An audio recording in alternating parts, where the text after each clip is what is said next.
Hello and welcome. You're watching FYI. I am Sonal Mehrotra Kapoor. Never before have I been requested to do a show so much on this one topic. Never before has an entire generation been united in this one feeling. Never before has a country faced almost an endemic as big as this as well. We are talking about stress. Stress management, coping with it at work, at home, with friends, with colleagues. Now, this is an issue that has really sort of engulfed an entire generation, coping up with stress as well. So we thought we'll do a 2-3 part series on this, and today we focus on understanding stress at work. But what exactly is stress? We all almost say it in passing, oh, I'm so stressed these days. Is there a clinical definition for it? Is there a difference between stress, burnout, before it gets to the level of panic attack? That's something we'll discuss in our explainer. Let's get started. Alright, so the difference between stress, burnout and panic attack, what is it really? Let's start by giving you that definition of stress first. It results when pressures exceed ability to cope. That's the original definition of stress. The feeling of too much, that is stress. I'm sure a lot of you can relate to that. What is burnout on the other hand? That is a feeling of constant exhaustion caused by excessive stress. Feeling of being not enough. A lot of people can relate to that as well. That is the second level. That's a burnout, my friend. Panic attack, what is that? Well, that is an episode of overwhelming fear which peaks in a matter of just 10 minutes. Comes at a very unexpected time as well. That is panic attack. If you're facing that, and at all the 3 levels, the treatment given to you, the approach is going to be different. So very important to understand where do you fit in. Let's look at all these 3 in a little bit of more detail. Let's talk about psychological symptoms over here. When you are under stress, you feel anxiety, you feel depression, you feel loss of productivity as well. If you are in a burnout stage, you will feel self-doubt, no motivation, you will be very tough on yourself, you will feel lonely even in a room full of people. And panic attack, well, that's a stage where you just want a flight response. You just want to go from that place, physically and mentally. There is this feeling of confusion, feeling of losing control as well. Physical symptoms, if that's something to go by, a fast heart rate, well, that's going to be a constant in all 3. But a quickening of breath as well, tense muscles. A lot of people clutch their teeth, your jaws hurt, and you wake up in the morning not knowing why. That is because you were under stress even when you were sleeping. Burnout, a physical symptom of that will be feeling drained, getting headaches, low immunity, falling sick quite often, a change in appetite as well. It could be not feeling hungry to feeling hungry all the time. When it comes to panic attack, well, that's a stage where you feel nauseous, you feel a pain in the chest, you feel blurred vision, you feel chills and hot flashes as well, hyperventilation, feeling of claustrophobia as well, and numbness in your fingers, going quite cold in your hands as well. These are all physical symptoms. Possible causes, that's the next thing that you must look at. Specific stressor, it could be job insecurity, it could be inadequate income, it could be uncaring supervisors. And burnout, if you're at that stage, you will see a lack of control over work, lack of recognition, lack of sleep, perfectionist tendencies as well. That's when, these are possible causes that can lead to a burnout level as well. A panic attack will be unpleasant life events, overactive thyroid gland, physically speaking, and other psychological disorders as well. And automatic negative thought is also one of them. Negative effects, talking about them, of stress, what happens then? Well, increased or decreased food intake. For organization, it could be low productivity, it could be absenteeism as well, it could be conflicts between co-workers. A lot of people blame you for being this really annoying person at work. You could just be under stress.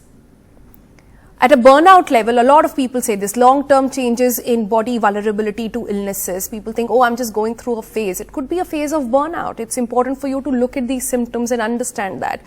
And in a burnout stage, a lot of spillover happens from home to social life. In a panic stage, you start avoiding places where escape is difficult. And you reach a panic stage only because you've been living with stress, you've been living with burnout for a long, long time, and it has finally come to this. Having understood these physical changes that might happen, cues that might happen, symptoms that you should watch out for, let's talk about coping strategies here, because really, if there is one takeaway I want you to take from this program, it is that there is help available, there are coping strategies, and your life can be better. It is possible.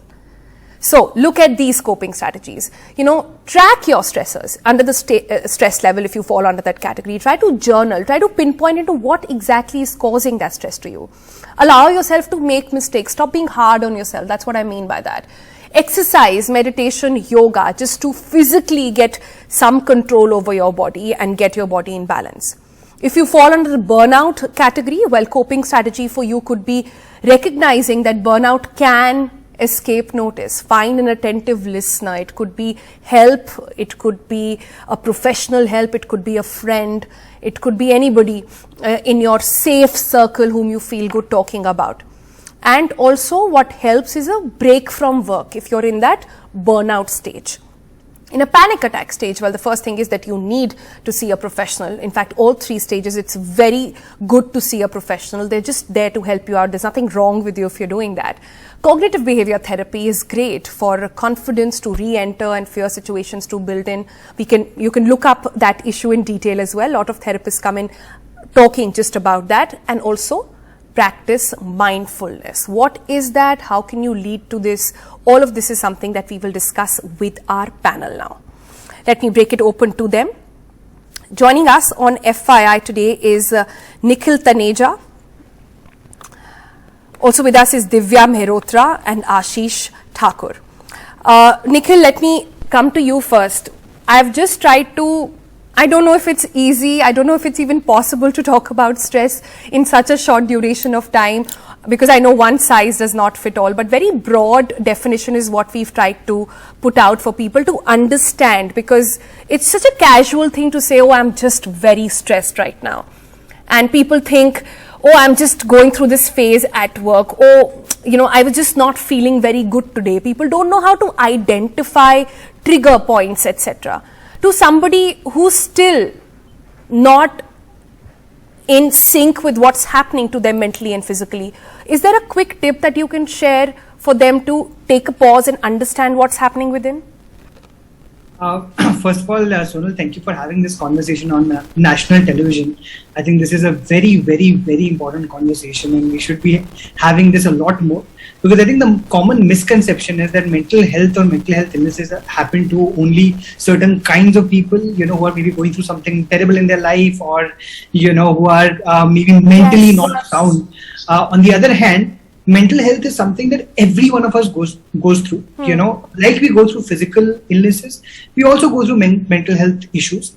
The thing we don't understand, and I think the answer to the question is also the fact that stress is a spectrum. Mental health is also a spectrum. When you feel terrible about something that's happened at work, that's happened in your, in the school or college that you're in your home also, and if you're feeling anxious about that, if you're feeling upset about that, that is also a function of your mental health. If it's happening in a phase, of course, that's when you really need to go take help. But on a daily basis also, it's very important to notice which are these moments where you're feeling stressed. And the way to kind of overcome that, at least the first step is, as you said also, I think in one of the panels that you put out, is to track them. Is to really understand what are these things that give us this stress, and then can we change our life just a little bit to avoid these situations? Can we deal with them better? Can we understand why we are, feeling uncomfortable about something? So I think awareness is step number one, and I think you've also mentioned some of the steps. So I'll just add that, which is that, everybody has their own way of dealing with it. So, I like journaling. I like waking up early and, reading a book, which just genuinely helps calm me down. In the morning and not at night. That's interesting. No, absolutely. Because, I think a lot of the stress and a lot of anxiety in us comes from losing control over whatever we are going through. If you're trying to find ways of seeking control in our life, in doing things that are more mindful, in doing things that help us, I think, so whether it's journaling, whether it's, doing art, whether it's going for a long walk, whether yoga, whether meditation, but of course, ultimately it is about finding the right kind of help as well. Right. I think I like that you said mindfulness, because on that note, I want to go to Divya as well. Now, Divya is somebody who's been working with a lot of corporates, and also picking on the point that Nikhil was making. Just because you have a good career and you have happy Instagram posts does not mean you're not entitled or you can't feel stressed. How dare you feel unhappy in life after being so privileged? That is not the case anymore. And Divya deals with these people on a regular basis, especially in the pandemic. It's become much worse. Divya, any quick tips you can share with our viewers who are really hard? And I feel it's really bad for people who blame themselves for feeling the stress, who don't understand that there could be factors outside that are causing in, and if you were just to get in sync with your life, it would get better. Tips from you? Thank you, Sonal, for inviting me for this show. So first thing I would like to give tip is observe, observe and observe. Observe your thought, observe your action in a day-to-day life. Because in the entire day we just run after so many chores, office meetings, calls and everything. But we do not give importance to us. So we need to give importance to us, observe our thoughts, where our thoughts are leading. Observe our actions, where they are leading and what would be the actions or reactions of those actions. So these observations are very important, and the tracking with them is also very important. So I would say through art therapy, you can work. I do a lot of art-based therapy workshops. In these workshops, I always emphasize on the talking to your inner self. We talk to the outer world, but what about talking to you yourself? That's the important tip I want to give to everyone. Give that 15 minutes to yourself and talk to yourself. That will help you to calm yourself and manage your stress. Right. I want to take a pause over there before I go to Ashish as well. I have to quickly take a break. But a friend of mine once described that she couldn't say if it was stress or burnout or whatever. She just said that it feels like I'm constantly on this treadmill. There is no pause button and my life seems to be in black and white. And, those analogies stayed with me, and that's why today our graphics also all black and white, just to sort of tell you that there is color possible on the other side, only if you listen in. And like Divya said, take a pause, take a moment to understand what is happening within. I'll go back to Ashish, but on the other side, stay tuned. You're watching this special show on FYI, Coping with Stress.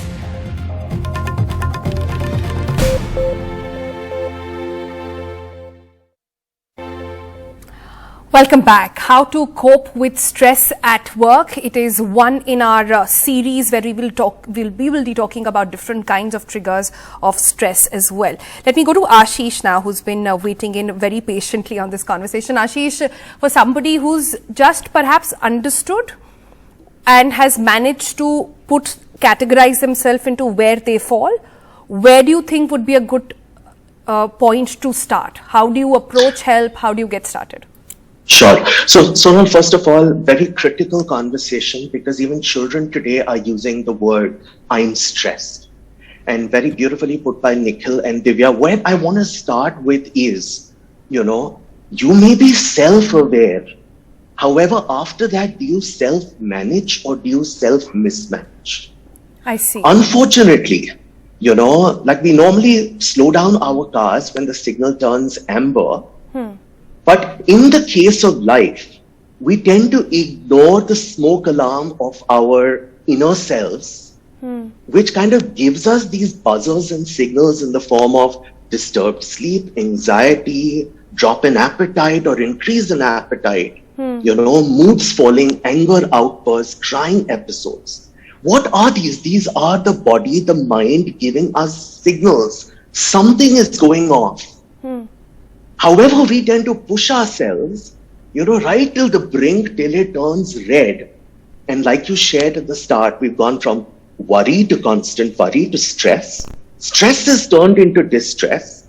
Distress is then turned into anxiety and then possibly depression or another mental health challenge. The key is to be aware and manage and sort of nip it in the bud. It's almost like, the tire of our car. You fill it up to an extent where it cannot sustain any more pressure. It'll burst. But you release pressure at that point of time through decompression, through mindfulness, through physical exercise, through conversation. You arrest worry turning to stress, stress turning to distress, and then the cycle continues if not arrested. Beautiful analogies there, Ashish. Thanks for that. It's lovely to sort of get a context to this. I have a last few minutes, so quickly just want to go around the table and get some closing comments as well. Nikhil, to you first. Then at this point, somebody who's understood this is happening, and I hope we've managed to just sort of seed that thought in your head that it's okay to take a pause and understand and then address it. What do you think is the best way to get started? I think the first and foremost step is, we constantly talk about this idea of work-life balance. But, as Indians, our work is life. Balance is completely missing, right? We're always conditioned to think more, do more, achieve more. Nothing is enough. The goalposts always keep shifting. So I think, this idea of enough is first and foremost, I think, something that we need to really introspect a little bit about.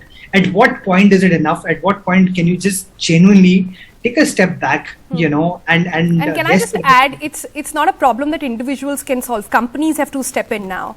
Your top management has to come in and say that this is where the problem lies, and I have to be responsible for the mental health being of my employees as well. I have last few seconds, so just quickly going around. Divya, your thoughts? Sonal, just want to quickly share the onus Ashish, side I'll just on come the to you. individual. Let just Divya finish. Sure. I'll just come to you. Divya. So from my side, it is good to leave you as a footloose for some time without any aim. Just be yourself. Do what you like to do, not what others like to do. Be in your own self. Follow your passion. Follow your dream, which you have left because of your work or day-to-day life. And then release all your stress. And then you will be rejuvenate after some time to a new challenge. All right. I think as women, there are other challenges altogether. The minute you say let go and just live, but that's for a different episode. A woman's brain, how it functions. Ashish, you were saying. I'll give you the last word. I was saying the onus lies on the individual as well as on the company, because you are your most important key resource area. If you are not going to be responsible for yourself and draw your own lines and boundaries and have conversation, who will? Beautiful conversation, guys. I can't wait to have more of these with you people. And it's not just work related, it'll be home related, parenthood related, it could be so much more. So we'll pick it one step at a time. And I really hope this has managed to help you, our viewers of FYI, who've been writing to us about all these issues. Young people, millennials who are just getting into the workspace or just getting out of their online world. I know life is tough, but there are so many solutions available out there which we will bring to you. On that note, tada!